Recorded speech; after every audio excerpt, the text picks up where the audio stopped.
Balimao Anyokuma, très urgent. Biais mardi 29 novembre 2022. Awa Malion, ko Faransa ka ONG doye lettre do empoisonné ka ci Congo président ma. Congo RDC, ou kuma ko Congo Kinshasa.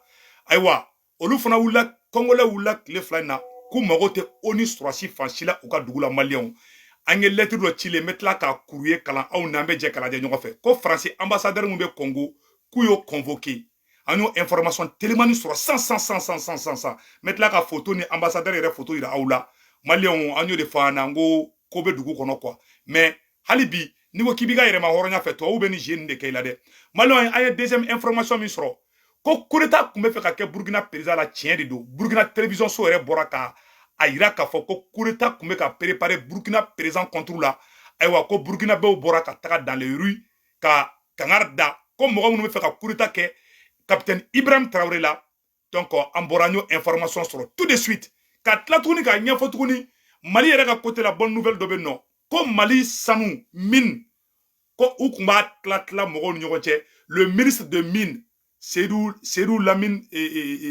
Lamine Seydou Traoré quelque chose comme ça là ko o ko qu'à partir d'aujourd'hui ko tɛ kɛ o communiqué min fana bɔra an bɛ tila k'o communiqué fana kalan Maliens an bɛɛ lajɛlen bɛ jɛ k'o lamɛn ɲɔgɔn fɛ an y'o de fɔ an na an ka dugawu don toujours Faransi ni Faransi bɛ kɛlɛ la i b'i sigi ni ko bɛɛ ye Congo président u bɛ fɛ k'o faga u bɛ fɛ ka Burkina président fana faga ayiwa o ko de bɛ senna dɛ n tɛ dɔgɔ aw la dɛ ne kɔni bɛna bɔ k'a kalan an bɛ jɛ ka lamɛn ɲɔgɔn fɛ an bɛ dugawu de kɛ nin kɛ Ala k'an ɲuman bɔ nin ko la tentative d'assassinat contre le président congolais an bɛna don o yɔrɔ de fana o de bɛna kɛ nouvelle yɛrɛ fɔlɔ ye an bɛ jɛ an b'o discuter o yɔrɔ fila yɔrɔ la ne yɛrɛ bɛ n'o kalan sisan nɔ Maliens a yɔrɔ sɛbɛnnen filɛ a yɔrɔ la dɛ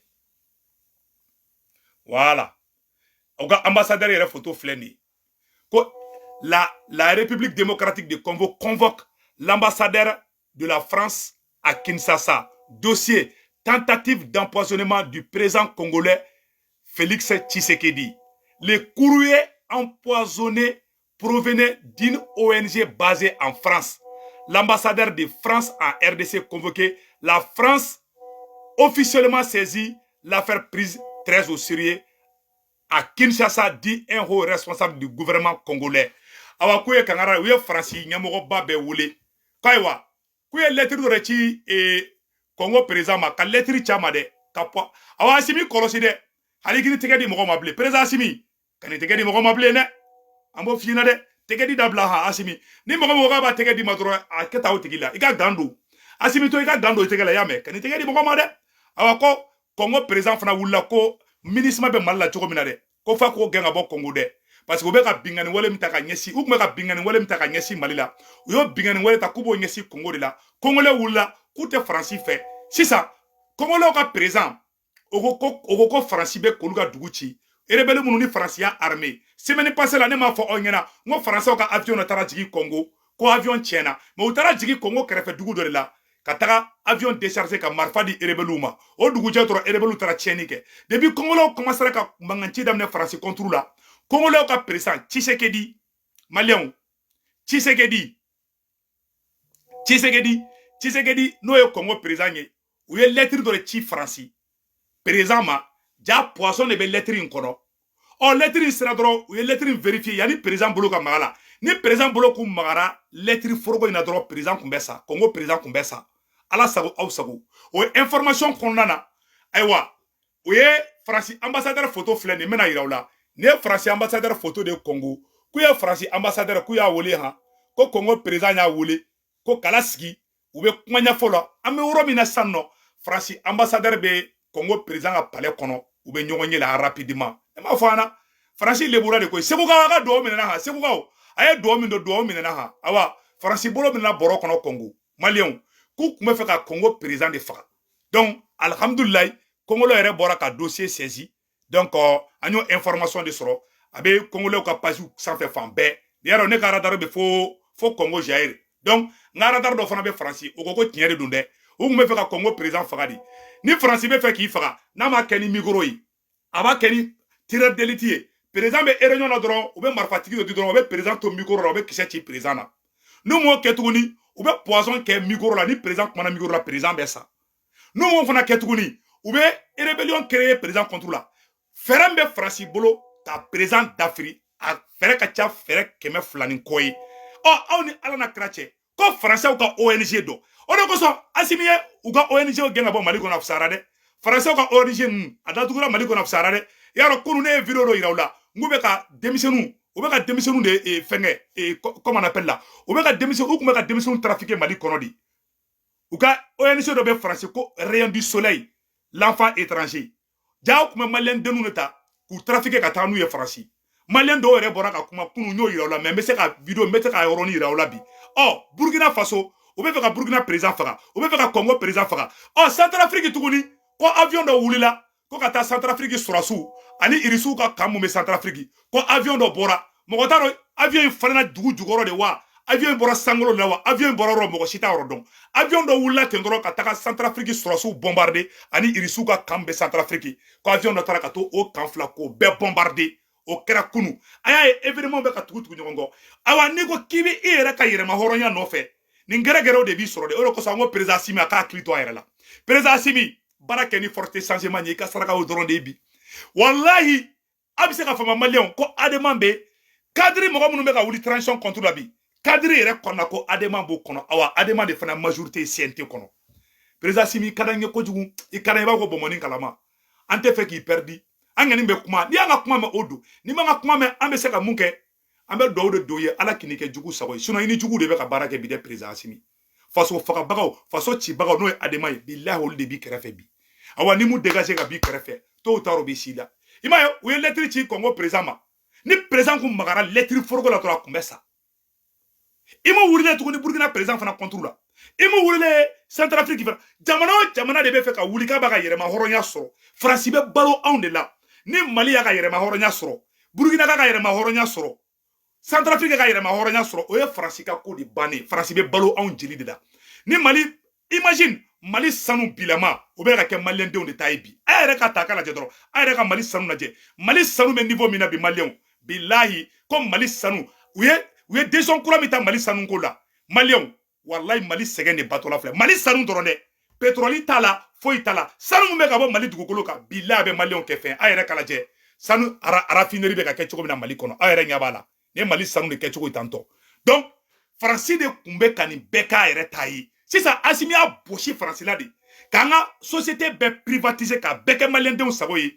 a yɛrɛ ɲɛ b'a la sanu bɛ ka dilan Mali yɛrɛ tɔgɔ sɛbɛnnen filɛ a ka sanu kan nin ye sanu de ye tantɔ donc maliyɛnw o yɔrɔ tɛmɛnen kɔfɛ ka b'a la an bɛna kuma yɔrɔ jumɛn kan ayiwa ko a ɲɛfɔ bɛɛ lajɛlen ɲɛna nouvelle dɔ fana bɛ yen tuguni dɛ ko Burkina Faso maliyɛnw ko kun bɛ fɛ ka coup d'état kɛ Burkina président contre la ne m'a fɔ dɛ Burkina télévision so yɛrɛ d'a fɔ n bɛna o fana bɔ k'o yira aw bɛɛ lajɛlen an bɛ jɛ k'u lajɛ ɲɔgɔn fɛ maliyɛnw n'an sigilen bɛ an ka wuli an ka jɔ dɛ n b'o fɔ an ɲɛna dɛ ani Faransi ka kɛlɛ in san 10 ta ban san 20 ta ban Assimi bɛ président kɛ ka taga k'ani Faransi to kɛlɛ la mais il faut que an ka pouvoir sinsin de jugu kana kɛlɛ fanga nɔfɛ sinon ni jugu ye fanga sɔrɔ hali n'a ka sɔrɔ Assimi ye san 100 de Faransi b'a ta sara Assimi la u tɛ sɛgɛn u tɛ yafa u tɛ ɲina awa u timinan ka di awa u tɛ décourager koyi Faransi tɛ décourager dɛ Faransi bɛ tentative kɛ toujours en contre la soyons prudents restons soudés pour sauver la patrie n b'o dɔrɔn fɔ président ɲɛna maliyɛnw an bɛna don vision phase filanan de kɔnɔ ko Burkina ayiwa ko coup d'état kun bɛ ka kɛ Burkina dɛ Burkina télévision so maliyɛnw Burkina télévision so de filɛ ka bɔ ko ja ko coup d'état de kun bɛ ka préparer Burkina président contre la bi ye mardi 29 novembre 2022 Burkina bɛ ka télévision so yɛrɛ da bɔ ne bɛna bɔ ka yira aw la ja ko Burkina kɔnɔ ko kun bɛ fɛ ka coup d'état de kɛ Burkina président na maliyɛnw aw ni an ka jɛ an k'o vidéo lajɛ ɲɔgɔn fɛ Burkina télévision so da bɔ dɛ awa vidéo filɛ n b'a vidéo bɔ ka yira aw la sisan nɔ. Journée mouvementée ce matin à la place de la Nation à Ouagadougou. Des manifestants s'y sont réunis pour, selon eux, barrer la route à tous ceux qui travaillent contre les autorités de la transition. Une manifestation née d'une rumeur selon laquelle des personnes seraient dans une dynamique de sabotage et de déstabilisation de la transition. Plus de détails avec Sié Lassina Ouattara et Sékou Zango. Ils sont réunis ici à la place de la Nation pour, disent-ils, dire non et mettre en garde tous ceux qui travailleraient à la déstabilisation des organes de la transition. Une organisation spontanée qui n'entend pas faiblir face à ce qu'elle qualifie de velléité funeste contre les autorités de la transition.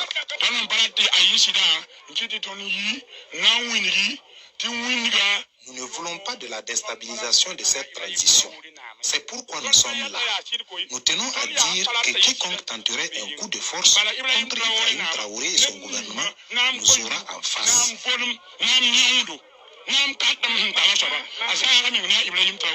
À travers nos groupes, dont un appel a été lancé. Voilà.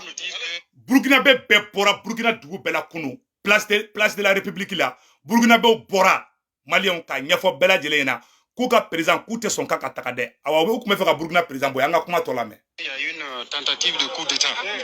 C'est ainsi donc que nous sommes sortis. Beaucoup de nos camarades étaient là dans la nuit. C'est pour dire à ceux qui tentent de faire un coup d'État à l'heure actuelle là, que c'est pas la peine, parce qu'ils ne pourront pas diriger ce pays-là. Nous avons un autre problème. À l'heure là, c'est la sécurité que nous voulons. Le président actuel est sur la voie que nous tous nous avons souhaitée, c'est-à-dire la voie de la libération de notre pays. Il est sur cette voie-là, et donc il faut l'accompagner. Ces manifestants sont donc là pour témoigner leur soutien au capitaine Ibrahim Traoré et à toutes les autorités de la transition. Une occasion également pour eux d'appeler l'ensemble des Burkinabés à l'unité, car, disent-ils, c'est à ce prix que le Burkina vaincra le terrorisme. Malien Bela Djeleni yore sa Burkina Bora, ou koume fera ta coup d'état ke Burkina président. Donc Assimi bi akli to yer la dron. Yeah. Président Assimi angani bi fede, mais il akli to yer la ambo dron le figina. Ayere aye, ou be feka jamana jol déstabiliser. Ou be ka Congo, koube poison ke Congo président ono desoro la. Ou tara avion do wuli, ka tara bombardement ke Centrafrique. Ayere aje événement be ka tugu nyongo tuwa mina. Burkina Bora, konu yo coup d'état ke Ibrahim capitaine Ibrahim Traoré la. Koute Burkina mara en tant que olu bolo lembe. Koni mogo ye kala kelen kari Burkina président kungulu la. Ko Burkina be taka imingenama mine ki boso. Burkina Bela Djelen Bora. Donc a nyafo Burkina wulembe ka jo. Malien fana ka wuli ka jo anga Assimi sauver anga Assimi deme. Fangayi ala kana jugu se fangayi na. Mais fangayi jugu folo ye Adema de Adema era de be transition kono. Awa kadri munu be ka wuli bi. Aye premier ministre gende ante fe gouvernement d'union nationale. Adema era de kadri kelen kono. Est-ce que aw be dawla? Ko Adema be kadri kono. Billahi nene alache. Adema ba kono RP mu be ba kono. Donc, on a information de sur quoi Adema be cadre kono. Malien ala sago aw sago. O de information fora anyana par rapport au cadre. Donc, a nyafo président Assimi ngena. Tchétchénia Francila maloya. Tchétchénia Franci lebu. Franciba tasraila. Alnabe san keme de soro. Francibe do ire krefe mogo de la. Ki kele kika fanga d'Afrique. Uyo de ke Modibo Keita la, uyo de ke Thomas Sankara la, uyo de ke dugu ne wula Kadhafi, uyo Kadhafi kere fe mogo de blaka Kadhafi kere. Odo koso ni be Franci fe kele la. Ni mi kolosi i ke nyogon i ka jati mine. Inali mogo do be bo kono kelen kono ibita soro aka aklinata ni tate kelengi. Ni farati Franci be oro mina bi. Franci be fe ka jamana munu déstabiliser. Mali bola, Burkina bola, Congo bola, Centrafrique bola, Guinée bola. Awa nan sigile manga wulanga njode. Ama yini Maliens fait alibi. Restons vigilants. Soyons soudés derrière le président Assimi. Anga deme barembe nyabulu chukwa mina. O deba to jamana mbese ka sauver. Awa herebola. Anga herebola. Malien den Bela Djelen nga herebola. Ka nyafo anyana tukoni. Bonne nouvelle duman bado fana be non. Amo ka dama vocal doye. Niteke video jam baye. Malien bonne nouvelle dobe non. Le ministre de Mines ko Seydou Lamine Traoré. Aywa ko Mali san comment on appelle là. Mali mini nani sanu be ba la ko ministre ko mini te fere mo ma bli ka ibeka to fanga la ka ibeka to fanga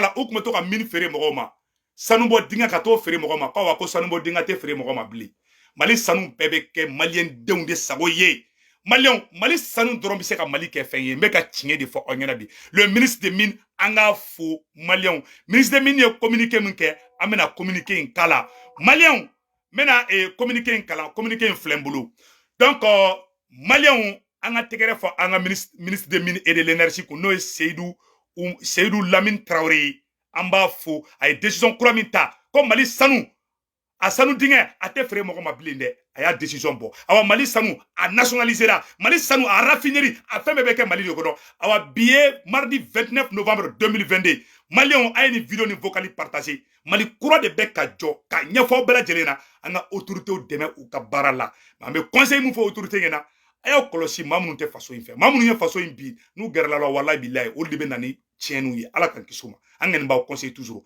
a y'o sara a y'a kɔlɔsi la Maliens ministre Serou Lamine Traoré a ye communiqué min bila ne Seku Tunkara bɛna communiqué in kala aw ni an bɛ jɛ an bɛ communiqué na an bɛ ɲɔgɔn fɛ an y'o de fɔ an na an kana décourager dɛ c'est le Mali kura qui est en marche awa ni ala sɔnna ma fana a bɛ k'an bɛɛ lajɛlen sago ye Maliens prêt parti communiqué in filɛ n bɛna communiqué in kala sans communiqué in filɛ tantɔ dans le cadre des travaux entrepris par l'amélioration de la délivrance et du suivi du titre minier pour mieux servir les acteurs des secteurs miniers. Le ministre de Mines, de l'Énergie et de l'Eau informe la population et particulièrement les acteurs, opérateurs et secteurs miniers que l'attribution des titres miniers est suspendue sur toute l'étendue du territoire national à compter de lundi 28 novembre 2022. Ainsi, à compter de cette date, aucune demande de titres miniers ne sera réceptionnée ou traitée par les services